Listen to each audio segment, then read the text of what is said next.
भाजपचे मुंबई अध्यक्ष आशिष शेलार यांनी पश्चिम उपनगरातील गजधर बांध junction, south avenue, north avenue, SNDT नाला येथील नालेसफाई कामाची पाहणी केली. अद्याप समाधानकारक कामं झाली नाहीत हे त्यांनी प्रशासनाच्या निदर्शनाला आणून दिलं.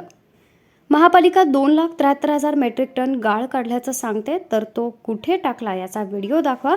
क्षेपणभूमी कुठे आहे, जिथून गाळ काढला तिथल्या नागरिकांच्या प्रत्यक्षदर्शी साक्षीदार म्हणून सह्या दाखवा.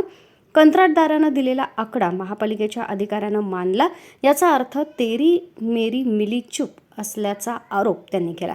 उद्धवजींच्या काळामध्ये नाल्यातील गाळ मोजण्याचे परिमाणच अजब होते. अजब तुझे सरकार उद्धवा अशी स्थिती होती. त्यामुळं नाल्यातील कचऱ्याचं मोजमाप करणारा, साफसफाईचे परिमाण दाखवणारा नवीन मापदंड मुंबईत करावा लागेल, तशी मागणी मी करणार आहे, असं ते म्हणाले.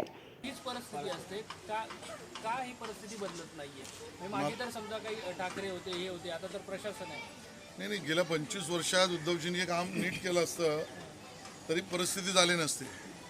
उद्धवजींच्या काळामध्ये ज्या पद्धतीचे नाल्यातले गाळ मोजण्याचे परिमाण होतं तेच अजब होतं. अजब तुझे सरकार उद्धव अशी स्थिती होती.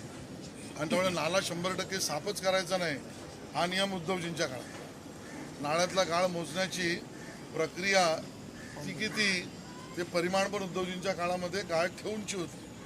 मग गाळ काढायचा तर पावसानंतर सुद्धा, पावसात सुद्धा, आणि पावसाआधी किती टक्के, ही टक्केवारी सुद्धा उद्धवजींच्या काळातली होती. आणि त्यामुळे नवीन मापदंड या नाल्याच्या कचऱ्याच्या गाळाचा मोजमाप करणारा, साफसफाईचा परिमाण ठरवणारा हा नव्याने मुंबई शहरात करायला लागेल.